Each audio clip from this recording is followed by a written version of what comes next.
ప్రస్తుతం మనతో పాటు ప్రముఖ ఆధ్యాత్మికవేత్త జ్యోతిష్య వాస్తు పండితులు బ్రహ్మశ్రీ ఉమామహేశ్వర సిద్ధాంతి గారు మనతో ఉన్నారు. గురువు గారితో మాట్లాడతాం. నమస్కారం గురుగారు. ఆయుష్మాన్. గురుగారు, జూన్ నెల 2026 విశేషంగా తులారాశి వాళ్ళకి ఏమన్నా మంచి గుడ్ న్యూస్ ఉంటే తెలియజేయండి. ఎక్కడ ఏ విధంగా వీళ్ళు జాగ్రత్తగా తీసుకుంటే బాగుంటుంది, మరి వీళ్ళు చేసుకోవాల్సిన పరిహారాలు ఏంటి గురుగారు? తులారాశికి ఆధిపత్యాన్ని వహించిన వాడు శుక్రుడు. శుక్రుడు ఉన్న స్థానము మిథున రాశిలో ఉన్నాడు. కుజుని దృష్టి తులారాశి మీద పడి ఉంది. ఇది జన్మజాతకము కాదు, గోచార ఫలితం మాత్రమే. గోచార ఫలితం వేరు, జన్మజాతకం వేరు. జన్మజాతక ఫలితానికి విశేషమైనవి కొన్ని ఉంటాయి, గోచార ఫలితానికి నామకహగా ఉండేవి కొన్ని ఉంటాయి. కాబట్టి తులారాశిలోని చిత్త 3-4 పాదములు, స్వాతి 1-2-3-4 పాదములు, విశాఖ 1-2-3 పాదాలు, 9 పాదాలు తులారాశిలో ఉన్నాయి. తులారాశిలో ఉన్న దాంట్లో చిత్త 3-4 పాదాలు, విశాఖ స్వాతి 4 పాదాలు కూడా చాలా బాగున్నాయి. ఆధిక్యత పొందుతున్నారు, ఉన్నతమైన స్థానానికి వెళ్తున్నారు, అనుకున్నట్లు చేయడం వల్ల జరుగుతుంది. మిత్రులతోటి అవగాహన కలిగి ఉన్నారు ఈ యొక్క చిత్త స్వాతి వారు. విశాఖ 1-2-3 పదాలు ఉన్నాయి ఇక్కడ. అందులోనే ఇంకా తర్వాత మళ్ళీ ఈ యొక్క స్వాతి అన్ని కలుపుకోవాలి. ఇవన్నీ కలుపుకుంటే వచ్చిన తులారాశి గురించి ఫలితములు ఏ రకంగా ఉంటాయి. ముఖ్యంగా తులారాశి వారికి బంధువర్గం, మిత్రవర్గం కాదు, మిత్రవర్గం చాలా యోగదాయకులుగా ఉన్నారు. బంధువులు, ఈ బంధువర్గం అంతా మహాశత్రుదాయకంగా ఉన్నారు. శత్రుదాయకం అంటే ఏంటి? నువ్వు నాశనం అయిపోతే నాకు సంతోషం, నువ్వు నష్టపోతే మేము సంతోషపడతాం, నువ్వు కింద పడిపోతే ఇంకో 4 రాళ్ళు వేసేస్తాం మేము. ఒకడు జోగోతులో పడ్డాడంటే అది చెయ్యి అందిస్తే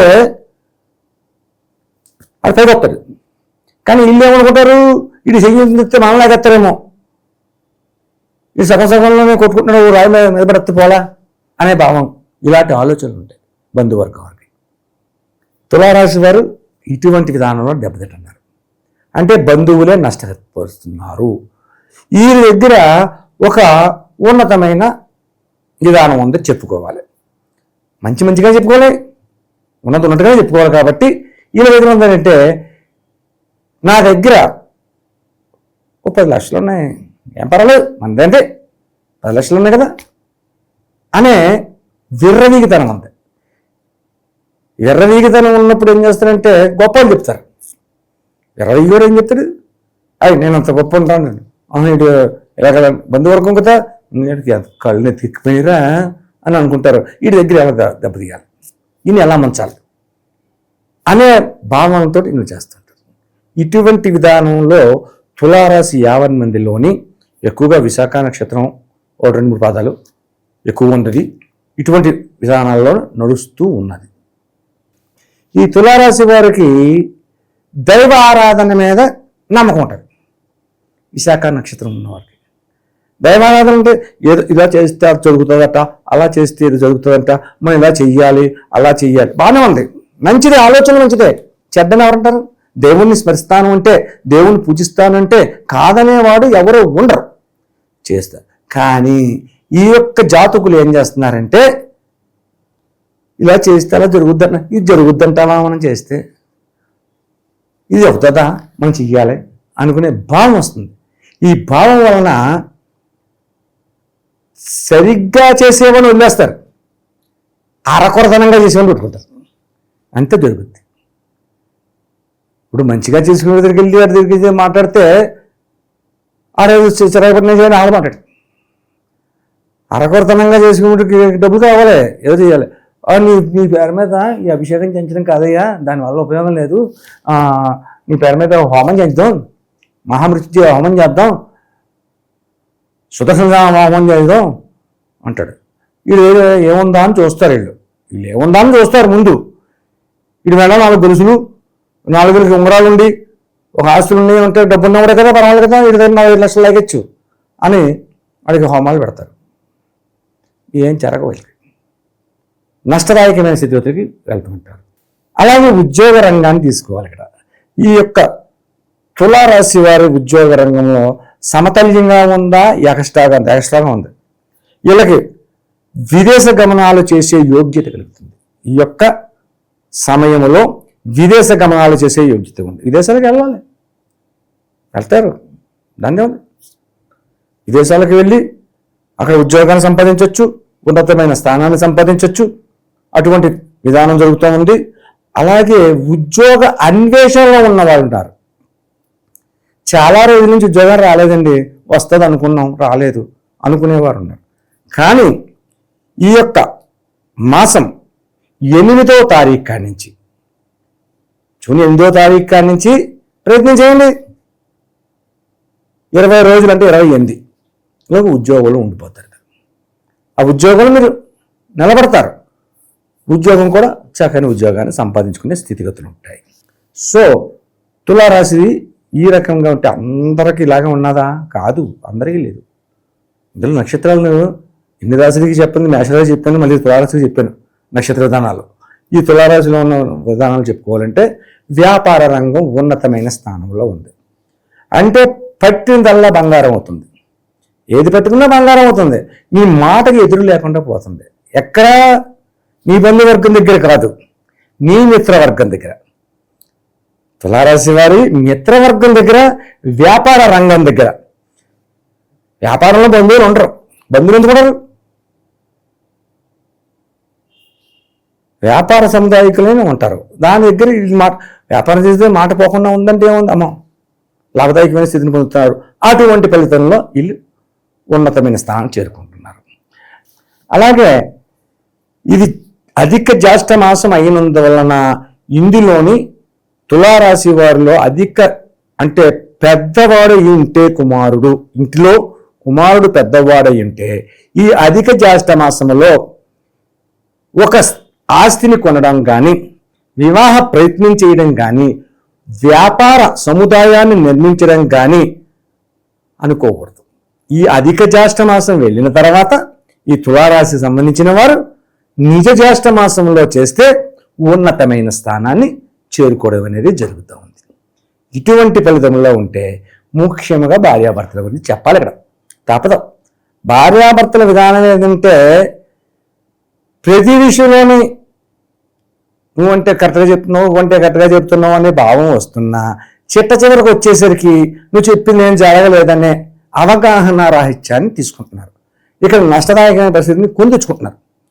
కాబట్టి తస్మాత్ జాగ్రత్త. అంటే మాటలతోటి వాగ్వాదాలకు దిగకుండా ఆలోచనాపరమైన పరిస్థితులు తీసుకుంటే భార్యాభర్తల మధ్యన అవగాహన దోషాలు రావు. ఇక్కడ ఇంకొక విషయాన్ని చెప్పుకోవాలి. తులారాశి వారికి యోగదాయకమైన స్థితి ఏంటంటే కుజుడు తులను చూస్తున్నాడు. మేషరాశిలో కుజుడు ఉంది కదా, ధన సప్తమాధిపతి అయ్యాడు తులారాశికి. కుజుడు ఎప్పుడైతే చూస్తున్నాడో వాహనపరమైన ఇబ్బందులు కలగడానికి అవకాశం ఉంది. వాహనపరమైన ఇబ్బందులు అంటే కుజితత్వ విధానములో మీరు కరెక్ట్గానే ఉన్న ఎదుటి వాళ్ళు మద్యపానం చేసి వచ్చి మిమ్మల్ని డాష్ ఇవ్వచ్చు, లేకపోతుంటే ఎత్తైన ప్రదేశం నుంచి జారి పడవచ్చు, లేకపోతే అగ్ని ప్రమాదములు సంభవించవచ్చు. అగ్ని అంటే మంటలో నిప్పులు అనుకోకూడదు, కరెంట్ కూడా అగ్నే. అటువంటి విధానాలు జరగడానికి అవకాశాలు ఉన్నాయి. కాబట్టి యోగదాయకమైన స్థితిగతుల్లో ఉండాలి. సరే, ఇటువంటి స్థితిగతుల్లో ఉన్నప్పుడు ఈ వాహన ప్రమాదాలు, అగ్ని ప్రమాదాలు, ప్రమాదకరమైన పరిస్థితులు కలగకుండా ఉండి భార్యాభర్తల మధ్యన అవగాహన పెంపొందించుకుని ఉంటే ఉన్నతమైన అంటే బంధువర్గం వారు చేస్తున్న కుతంత్రపులు అవన్నీ తొలగి జరగాలంటే ఈ తులరాశి వారు ఏమి చెయ్యాలి? తుల అంటే అర్థం ఏంటి? త్రాస్. ధర్మదేవత చేతిలో ఉండేది త్రాస్. ధర్మాన్ని సమతల్యంగా తోచది. ఇది అటు ఇటు కాకుండా పోకుండా ఆపు చేసుకునే స్థితిగతులు ఉంటేనే న్యాయ నిర్ణత జరుగుతుంది.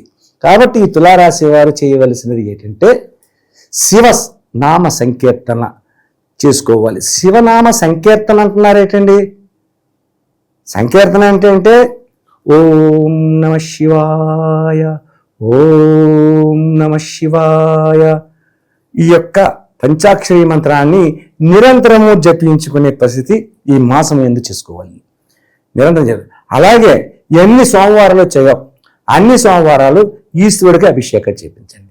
ఈశ్వరుడికి అభిషేకం చేయించిన తర్వాత ముఖ్యంగా సపోటా పళ్ళు అనేవి ఉంటాయి, ఇవి మనకు దొరుకుతాయి. అల్ల నేరేడు పళ్ళు దొరుకుతాయి. సపోటా, అల్ల నేరేడు ముఖ్యం.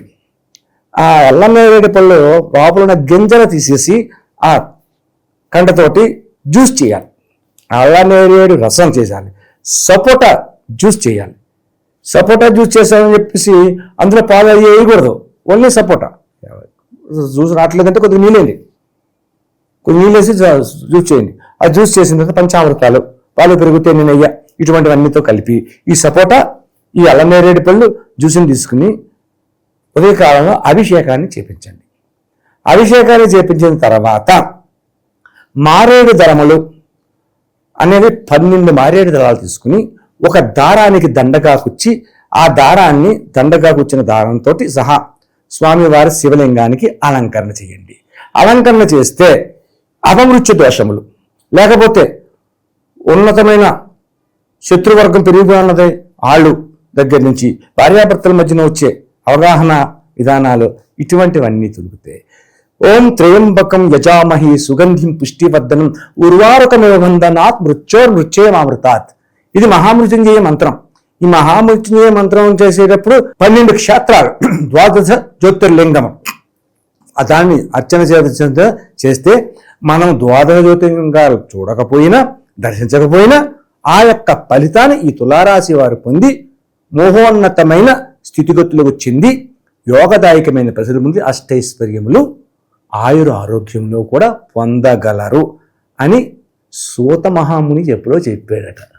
ఓవరాల్ గా ఈ మాసం వీళ్ళకి ఎలాంటి విశేషాలు జరగబోతున్నాయి, మంచి విశ్లేషణ అందించారు. ధన్యవాదాలు. మంచి విశేషాల్లో మనం చెప్పుకున్నవన్నీ కూడా మంచిగానే జరుగుతాయి. అంటే స్థితిపతిని పొందుతున్నారు. ఇంకా